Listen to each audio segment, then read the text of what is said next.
Welcome back to the Accounting Working Group podcast. I'm your host and chair of the Accounting Working Group, Sean Stein Smith.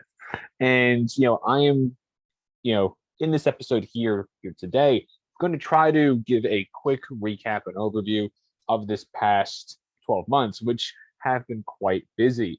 So obviously, as we all entered into 2022, uh, crypto assets were coming off of their arguably best year ever in terms of price increases, trading volumes, and sort of mainstream understanding, awareness, and onboarding. And so then, it's almost as if 2022 was a hangover from the overdoing it in 2021. And there were a handful of core drivers of this sort of big increase in prices, valuations, and all kinds of other activities, and then all of that being undone in 2022. And so one is, during 2021 and then being sort of undone during this past year, there was a lot of leverage and margin types of activity, trading, borrowing that were happening in the obviously Bitcoin space, but also in the wider crypto asset space. And as all of us know, that goes directly opposite to the core ideas underpinning Bitcoin and crypto, namely the direct ownership and direct control over one individual asset. And so, all of that in hindsight, it was always going to have some negative impacts over time, but all of that, I think, really, and it's also worth highlighting here that even though leverage and margin have been unwound during this past year, that the overall health of the crypto asset space is actually still I think, pretty healthy. And so, that sort of top line driver of the unwind of leverage and margin, and don't worry, I'll be getting to FTX in a minute.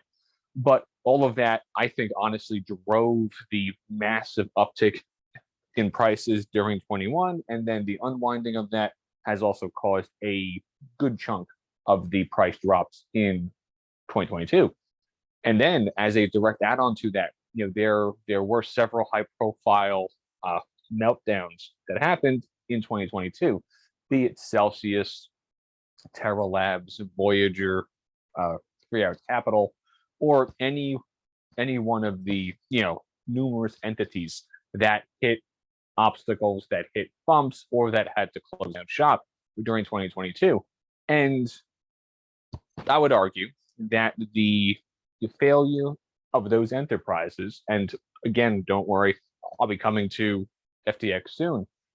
They don't really, if you actually pop the hood on these companies, on these entities, and actually analyze how they failed, why they failed, and then the underlying business model, that's where the problems were, right? It was too much leverage. It was trying to create returns that were overly optimistic, right? Be it 20%, 9% returns in up until very recently, a low interest rate environment. And those bad underlying business practices aren't caused by a blockchain, aren't caused by any crypto assets, and are not caused by the tokenized ownership and control over property or intangible assets. And so, sort of part one, the unwind of margin activity and leverage, and this whole concept of having paper Bitcoin, basically fake Bitcoin or Bitcoin IOUs, which again goes directly against the whole idea of the direct ownership, self-custody, or at least direct ownership over one unique asset. Then in turn, I think sort of drove quite a bit of the volatility in the collapse of some firms out there who in hindsight had kind of subpar business models or overly optimistic models. And so then as we entered towards the home stretch of this past year, obviously FTX dominated the headlines, and it still is. And that one goes through the whole uh, backstory on FTX. I'm sure all of you are well aware of the collapse of FTX and the collapse of SPF, right? Who, over the span of about 5 weeks, has gone from being one of the whiz kids and a white knight of this whole ecosystem to being in jail and having charges of fraud. I believe 8 counts of fraud filed against him. So obviously, that whole incident is not great for the image of blockchain and other crypto asset based applications, but it's more important now, I think, to try to move past it. Honestly, because again, if you analyze what happened, and obviously, as we get more information, testimony, and all the rest during either the actual court case, more oversight hearings at the House or at the Senate level, we are going to get more clarity as to how FTX operated and then how it collapsed. But it is more and more evident that the entire enterprise, based on the evidence that has been published in court and offered under oath so far, that FTX was basically a giant fraud from the very start. And so, again, while it isn't good for the optics of blockchain crypto sort of tokenized ownership, it really doesn't have anything to do with blockchain or with crypto assets or with how blockchain and crypto can be best integrated into TradFi markets. It honestly has to do with the complete lack of corporate governance, no internal controls, no independent board, no CFO, no internal records. I mean, it's honestly horrifying, right? That a entity of this kind was able to raise almost $2 billion and operate in a very high profile way, and nobody asked any of these hard questions. I won't dwell on that fact, right? Because the hard questions are being asked now, and it's better late than never. But the economic damage and harm caused to investors and the customers who've lost their funds is going to be an issue that is going to, I think, give any regulator or policymaker all the ammunition they could ever hope for to impose onerous rules on the space. And I know as of our recording date right here, just over the last couple of days, there has been a bill put forth, I believe, by Senator Warren, that in essence is trying to crack down and trying to heavily control blockchain wallets and crypto wallets. But having rules like that, sort of a backlash rule, isn't going to keep fraud out of crypto, just like it won't keep fraud out of any other asset class or any other industry. And so honestly, sort of that's where really I think going forward, our group and the WSBA at large really has a great opportunity to add some, objective, sort of clear-eyed white papers, events, our own expertise on, okay, fine. So now crypto, it has fully gone from being fringe to being sort of in a frothy bubble to having that bubble burst. And now obviously it is going to be, I believe, by all anecdotal evidence I see, it is going to be a top priority at various agencies, at the IRS, as always. The SEC might actually codify some rules, maybe going forward, and the FASB is on the path towards some new codifications directly connected to how to show different crypto assets on the balance sheets in an accurate way. But sort of from a accounting working group point of view, I think that our group has a lot of collective expertise and insights and really good ideas and good thoughts.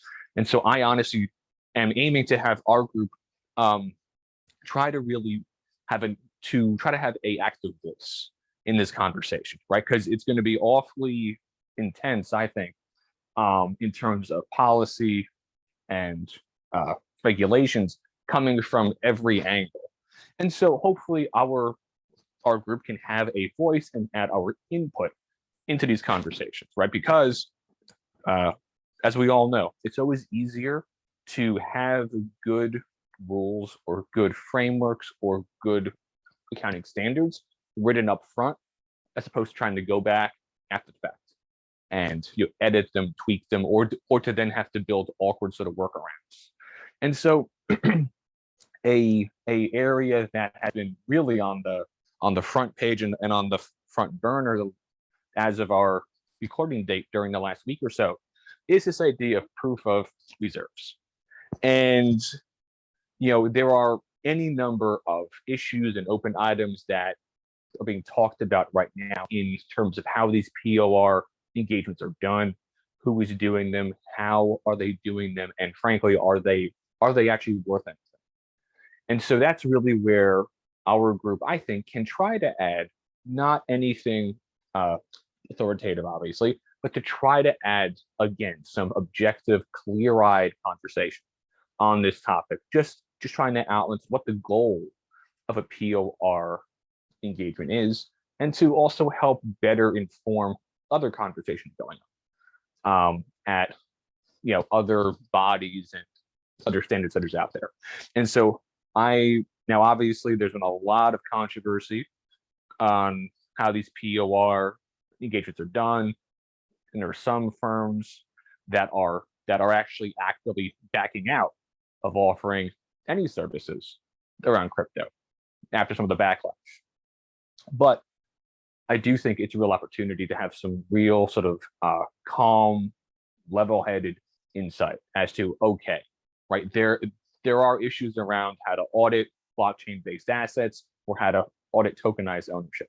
And so I think that our group can really add some value there, and I'll be sure to keep you all updated on that as we hopefully have our white paper published. I'm still aiming to have it out the door in Q1 23, depending on other external forces and all the rest. That could get pushed back to Q2, but I am hoping to have that out the door as soon as possible to add some much needed understandability on this idea and topic that all of a sudden is all over the place, but there is not yet a cohesive understanding from a background point of view, terminology point of view, or even just what this thing is. So hopefully our group is going to be able to add some value there.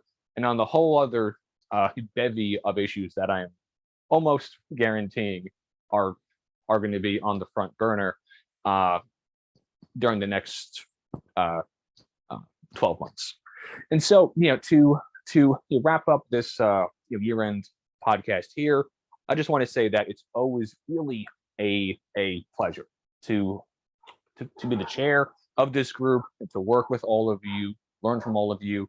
And our group has some great members, really experts, thought leaders, market leaders in this space. And I'm really excited for this upcoming year because I know that our group has the expertise and unfortunately opportunities of this kind do tend to come after collapses or periods of overall turmoil. But our group really, I think, going forward has a great opportunity to really be a source of objective, consistent, level-headed thought leadership out there. And I'm really amped for it. So happy holidays, happy New Year, and I'll see you all next time.